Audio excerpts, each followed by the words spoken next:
welcome back to English Classes by Nitya Kapoor. So we are back with another video, and if you are new here so please subscribe to our channel. हम यहाँ पर English की बहुत सारी जो everyday use में sentences use होते हैं, जो फ्रेजेस यूज़ होते हैं, जो आपको आपकी इंग्लिश रिवाइज़ करवा दे, या अगर आपको इंग्लिश नहीं भी आती है तो आप कुछ ऐसे सेंटेंसेस, कुछ ऐसे फ्रेजेस सीख सकते हैं जिससे आपको एक कॉर्पोरेट वर्ल्ड में एज मिल जाए, जिससे लोगों को लगे कि हाँ आपको इंग्लिश आती है, कि बस आपको बोलनी आ जाए।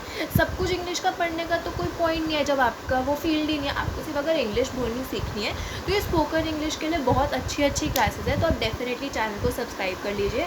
और अब हम चलते हैं अपनी आज की वीडियो में।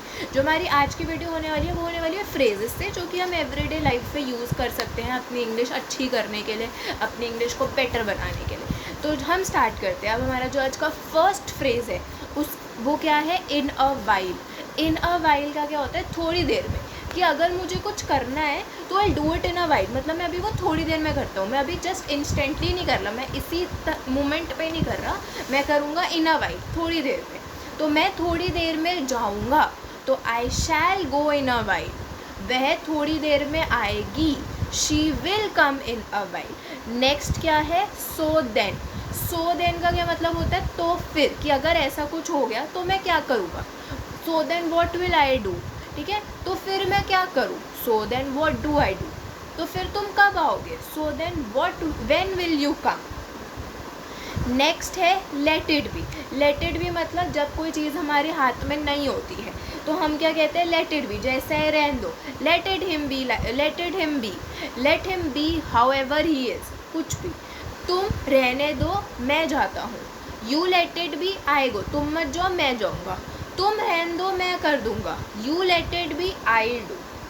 नेक्स्ट क्या है? One after the other.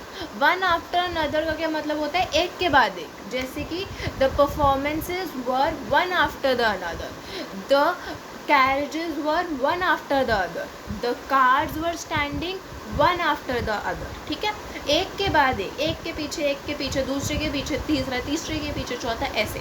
तुम एक के बाद एक गलतियाँ कर रहे हो, you are making mistakes one after another. तुम एक के बाद एक मोबाइल खरीद रहे हो, you are buying mobile one after another. Next क्या है? A lot. अ लॉट का मतलब होता है बहुत ज़्यादा। जैसे this exam has a lot of mistakes, या फिर this house has a lot of rats, या फिर this pouch has a lot of pens. तो कुछ भी बहुत ज़्यादा, इकट्ठा बहुत ज़्यादा। तुम बहुत बोलने लगे हो, you have started speaking a lot.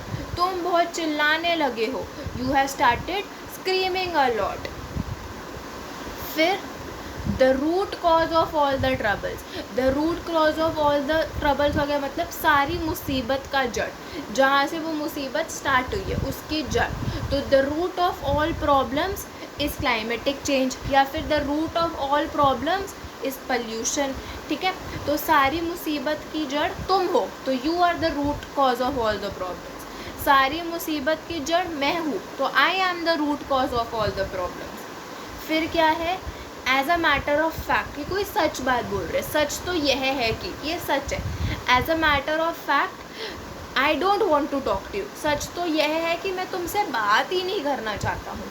सच तो यह है कि तुम किसी काम की नहीं हो। As a matter of fact you are good for nothing. Next है its own feel. Its own feel मतलब अपना ही मज़ा, ठीक है। चाय पीने का अपना ही मज़ा है। Taking tea has its own feel. Coffee पीने का अपना ही मज़ा है। Taking coffee has its own feel. पहाड़ों पे मैगी खाने का अपना ही मज़ा है। Eating Maggi on mountains has its own feel. Hall में जाके मूवी देखने का अपना अलग ही मज़ा है। तो watching movie in halls has its own feel. तुमसे बात करने का अपना अलग ही मज़ा है। Talking to you had its own feel. फिर to a great extent. To a great extent मतलब काफ़ी हद तक, जैसे कि he has improve to a great extent, कि वो बहुत हद तक, काफ़ी हद तक उसने इम्प्रूव कर लिया है। काफ़ी हद तक वह अच्छी अंग्रेज़ी बोलता है। To a great extent he speaks good English. फिर काफ़ी हद तक आप सही व्यक्ति है। To a great extent you are the right person. फिर हाउ अबाउट, कैसा रहेगा, ठीक है। तो अगर मेरे को बोलना है how about if I come tomorrow, तो अगर मैं कल आती हूँ तो कैसा रहेगा? How about I give this exam later, कैसा रहेगा अगर मैं ये एग्ज़ाम बाद में देती हूँ तो? पिज़्ज़ा खाना कैसा रहेगा? How about eating pizza? Cricket खेलना कैसा रहेगा? How about playing cricket? फिर कैन बेट का मतलब दावे के साथ कहना कि आप किसी बात पे इतने श्योर हो कि आप उस पर बेट कर सकते हो, उस पर दावा लगा सकते हो। जैसे कि I can bet that he must have scored best marks, I can bet she must have come first in her class. तो मैं दावे के साथ कह सकता हूँ वह तुम्हारे लिए सही नहीं है, I can bet he is not right for you. मैं दावे के साथ कह सकता हूँ वह नहीं आएगी, I can bet she will not come. Next, two bit मतलब 2 कौड़ी का। वह 2 कौड़ी का आदमी है, he is a 2 bit man. उसे 2 कौड़ी के इंसान से मैं मिलना नहीं चाहता हूँ, I don't want to meet that 2 bit man. फिर इंस्टेड ऑफ का मतलब है इसके बजाय, इसके बदले। जैसे कि instead of having tea I had coffee, तो चाय पीने के बजाय मैंने कॉफ़ी पी ली। कॉफ़ी के बदले मैं चाय पी रहा हूँ, I am taking tea instead of coffee.